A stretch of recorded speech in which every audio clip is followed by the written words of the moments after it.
For 60 years, this morning's guest has put his trust in retail. Now, Loris Healthcare Systems has put their trust in him. Who is he? You'll meet him coming up next on Carolina People.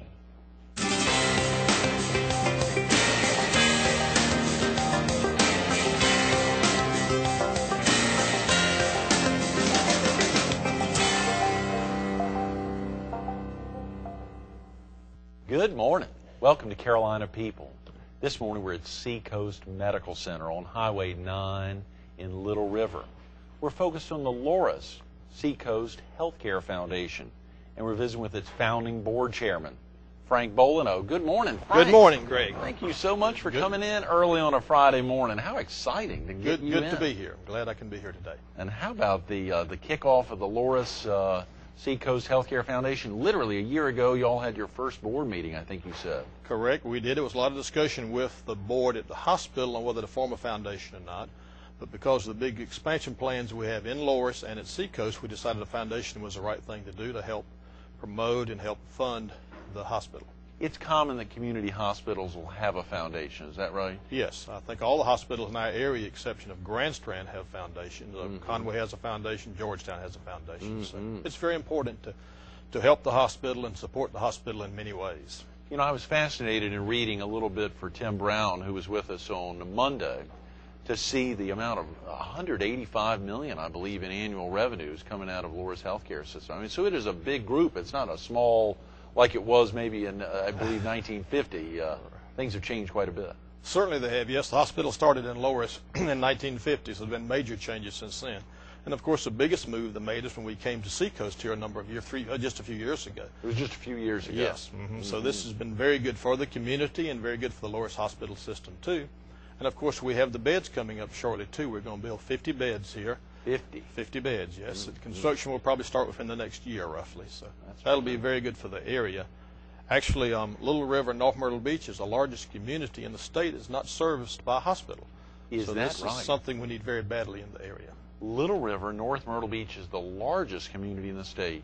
Not to repeat you there, but I mean, just to take that in, to think about the population explosion up here, and to think about not having a big hospital. That's right. And, of course, we're fixing to have a lot more explosion and growth, too, with the growth on Highway 9. There's a lot of major projects that have been announced out here, right across the road from us here. At Baytree is going to be a big project. So the area, the north end of the county, is really growing. Real quick about yourself, Frank. Are you originally from the area? Well, I actually was born in Bishopville, South Carolina in 1948. Oh, 47, wow, you dated I was actually yourself. born. Yeah. Yes, right. Born in 47. My father moved here in 1948 to the Cherry Grove, which was actually Cherry Grove, the city of Cherry Grove at that time. He moved here because he loved to fish. And he was in the retail business in Bishopville, but so he moved his retail business down here, grocery business. And, of course, in 1948 in Cherry Grove, there were probably 100 houses in the entire city. Well, there were. Cherry Grove actually ended just a few blocks up because Cherry Grove, where it is known today, was actually an island at that time.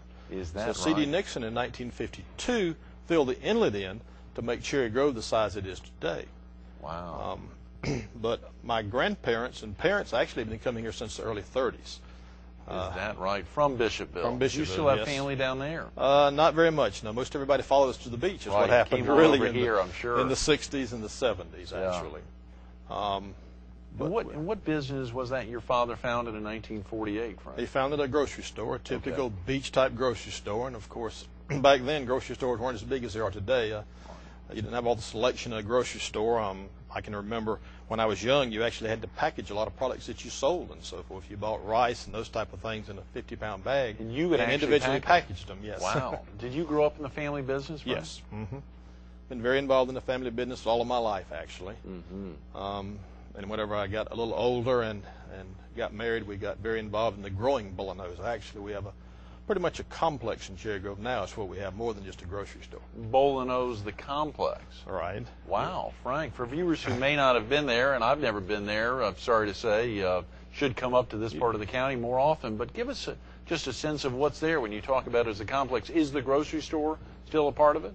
Primarily, business right now is a grocery business. We have an 80,000 square foot grocery store. Oh, come on. 80,000? Yes, we do. Yes, which is wow. which has a lot of variety type merchandise in it. But primarily our business in that store is the grocery business. Yeah. We also have a large gift shop in the same area, in the same complex. Wow. Have an ice cream shop, a laundromat, car wash, very modern True Value hardware store where we do all the things hardware store do, from cutting screen to mixing paint, all those type of things. How exciting, Frank. Also have a Shell gas station and a convenience store too. So we all cover right all the there gamuts. on site. Yes.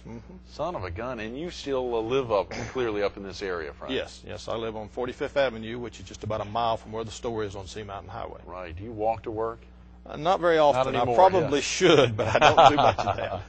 My wife takes a lot of exercise, and she walks a lot, but I haven't started doing that yet. Yeah, well, you look fine. Obviously, that hadn't impacted you one iota. Do you have family that have grown up in the business or have remained in the business? Any of your kids? No, I don't. I have 2 children, and neither one of them have a lot of interest in the retail business. Maybe they worked in it too much when they were young, maybe. But one of them is in the banking business, and one is in the restaurant business, so neither one of them work in the business.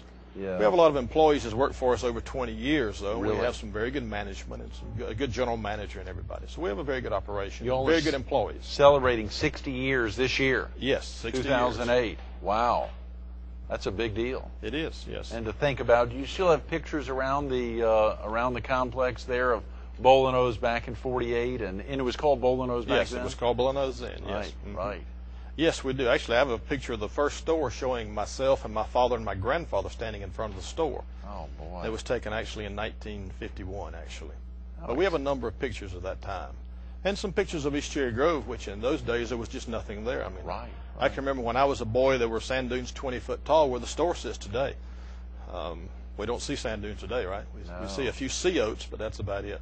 How exciting, Frank, for you. Could you have ever imagined, even growing up, or think back to your early childhood days about, for instance, this area where Seacoast Medical Center is now, or, as you said, the expansion that's going to take place across the street at the former Bay Tree?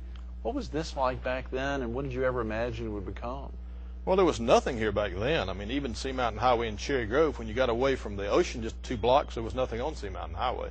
And today there are businesses pretty much all up and down Sea Mountain Highway. I guess we'd have had better foresight, I guess, back then. We'd have bought a lot more real estate and done things a lot different than what we did. My grandfather actually bought a lot in Cherry Grove in 1933 and paid $100 for it. No. And 2 years later, he bought a second lot and paid $300 for it. But the problem is he never bought another lot. He didn't buy any more. So all the property I accumulated, I did it in the late 60s, the property I accumulated, and up till today. Yeah, yeah. How fascinating, Frank. You know, as you think about, of course, for you, the growth, and now retail's changed a good bit as well over your time period of being involved in the family business. Yes, it certainly has. Number one, it's become very competitive. In the 50s and 60s, of course, most of the businesses were independent-type businesses. Today, they're mostly chains, is what they are. Right, Independents have had a hard time, and most independents are gone today for one reason or another.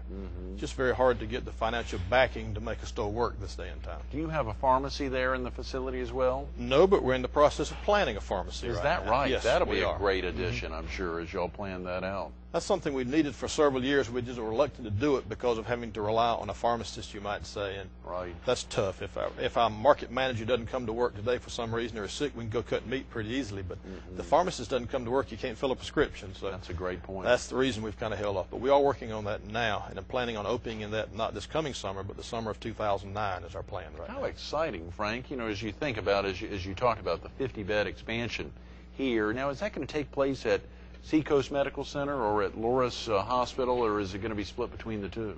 Now, the 50 beds will be right here at Seacoast. Really? And Great. the plans today are to build the 50 beds right behind this complex in a new tower that we're going to build. And we're also going to build it where we'll have room for further expansion, too, as the need arises in the area. Okay. Now, in Loris is actually going to be an addition there with an emergency center, new pharmacy, and new items that we need in that area. The emergency room in Loris is very busy. Hasn't been updated in a good many years. So we're going to put a whole brand new emergency room in a little different location. So we'll have a very nice facility there. How exciting, Frank. Your service as chairman of the Loris Seacoast Healthcare Foundation means you're actively involved in both locations, both of the main locations in Loris and here at Seacoast. Yes, very involved in it. And of course, the first year has been real interesting getting it up and getting it started and everything. We actually only have one staff member, Tammy Eves, which has been with us a while, and she's done a great job. Absolutely. But she has her hands very full with everything she has to do. Oh, yeah. And we have several events coming up in the next few months that we're planning, so we've all been very busy. We have a very active board of directors, too, in the foundation. They're very hands-on. We have 11 members on the board is what it is. Right. Very involved and very active, and it's almost a daily type of thing that we have to do something. We spent time with Rayford Green on Wednesday, and of course Mary Martin was here with us yesterday, which was very exciting, and obviously to wrap up the week with the board chairman's a big coup. To think about over the course of the last year, or as you all planned it in 2006, what were some of the reasons why you felt it was so important? I know you said all the community hospitals have a foundation, but what was the reason to go ahead and kick this off and really make it happen? Well, I think the biggest reason, again, just got down to getting the community involved in the hospital. During the CON process for the 50 beds here, the community was very supportive of the hospital, very supportive of needing the beds here. So we figured it was a very good time to move ahead and form a foundation. We can get the community a lot more involved in a foundation you can really in the hospital. Right. And we think that will be a very good asset for the community. And North Myrtle Beach and Little River work very good together on things. So we think that'll be great. An example, the Little River North Myrtle Beach Chamber of Commerce are going to have a joint after hours here in March. Great. So very exciting. Things like that will be very good. Absolutely. And Mary shared that with us yesterday, and that will be very exciting. You know, we talked about, you mentioned CON. For viewers who may not be familiar, is that the Certificate of Need? A Certificate of Need, yes, for the hospital, which is done through DHEC. And that's a very involved, very long process where the DHEC comes in and basically decides if there's a need for the hospital in the area. So that took quite a while. It did, very definitely. If a viewer needs to get off to work now, Frank, or get family off to school, what's the best phone number for someone to call about the foundation? Is that the 390-8215 number? Correct, yes. Okay. That's a good number. laurashealth.org if they wanted to go online. And I think you said there's a link to the Laura's Seacoast Healthcare Foundation. There is, yes. Okay, great. You know, as we think about some of those expansions up and down, as Highway 9 is continuing to grow, that's, I guess, the main corridor that hooks the two communities together. It is, yes. And there's a lot of growth on Highway 9. There's a number of new businesses being built there right now. And again, I know that the housing industry is a little bit slow right now, right? But that's not going to last long. When the housing industry rebounds and comes back, eventually we're going to see almost solid between Loris and North Myrtle Beach. Highway 9 will have just solid businesses on it and residential off to both sides of it. International Paper Company has got a large project planned out here. And is that going to happen, Frank? Well, it will eventually. Again, as I said earlier, I think the economy is a little bit slow now in the housing industry, but it's going to rebound. And I think we live in the best place in the United States, I think. Listen up. Wow. Well, I'm going to quote you. We quoted Mary yesterday saying that the growth is going to continue unabated as it relates to commercial growth. And it's amazing to think about. And, of course, to hear you say the best place to live, did you say in America? I think so, yes. Wow. I do have a house in Florida, but I don't get down there very much, but I wouldn't want to live down there. And so I think this is the best place to live. And I've hired several people lately from the northern area. You know, everybody that lives up north, I think, wants to move to the south, right? And there's no better place to move than North Myrtle Beach area. To think about some of the growth, of course, on the south end of the beach, to see the Market Common exploding, Withers Preserve, and, of course, the Hard Rock theme park, just what that can do for the county in general. To think about a name recognition, aside from some of the tremendous growth you all have had in this part of the county. It's amazing. Yes, it certainly is. Yes. It really is.